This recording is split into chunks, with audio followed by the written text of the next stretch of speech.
Hello manga and anime lovers, I'm Branch, and today I'm going to be talking about Dandadan, Episode 2. Now, this episode was a whole lot better than the first, mostly because it wasn't quite as uncomfortable, but also because we really got to see these two characters shine in their chemistry. Since the whole meeting part is over, now they can actually interact normally in a regular environment. Well, kind of, but you know what I mean.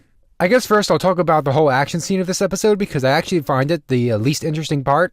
Don't get me wrong, I really liked it. The choreography was great, the animation was superb, the coloring was fantastic, and the 3D on the alien was actually not that bad. I didn't mind it.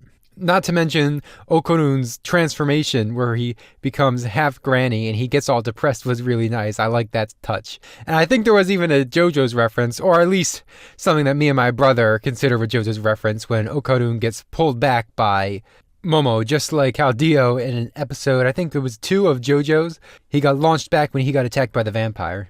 I found that funny, even if it wasn't intended. But I mean, this whole show really has strong JoJo's vibes, as well as strong Jujutsu Kaisen vibes, except I like it a lot better. And now I'm not going to go into my opinion on Jujutsu Kaisen right here, because I have quite a lot of them. But needless to say, I think this is doing what I wish Jujutsu Kaisen had done. This is the kind of series I find a lot more entertaining. It's just fun all around. The choreography, the fighting. The one thing about the fighting that I didn't quite like was when the alien was pounding Momo into the wall, and she's just a normal person, so she should be really seriously injured or dead at this point.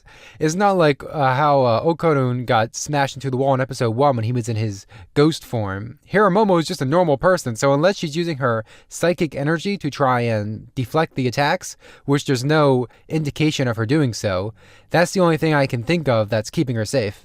But I just really appreciate the whole aesthetic of the fight and how it was set up when they go to her granny's house and she takes off the talisman because Okonun can't fit through the gate because he gets caught on fire because of the warding charm. Just all around fantastic. The interactions were so good this episode. It was really my favorite part. Like I said, the fighting was a bonus, but all the comedy and the banter between the two main characters was the real meat and potatoes of everything. Just hearing Okonun's real motivations for chasing, I almost said Ayase, I think that's her last name, but for chasing Momo around the school because he saw a chance to try and make a friend and he didn't want to pass it by. And he did well in that regard. Now they are basically bonded until he gets the granny off of him. Another consequence of being possessed now is that Okonun is basically a store mannequin. He has nothing down there. And I don't know if that's funny or if that's not funny or if that's something. I don't really know what to think about that, but they had made some funny jokes out of it, so I did appreciate it in the end. I guess as a quick side note, why does the granny's house, Momo's granny, have a doorbell for spirits? I thought spirits weren't supposed to be able to get into the premises. Is it a doorbell for friendly spirits? And why does it react to aliens? Is it just because Japan considers aliens in the same realm as like spirits and espers and all that stuff? Or is there something I'm missing? There might be a cultural thing I'm missing. Maybe a reference to something as to why that is.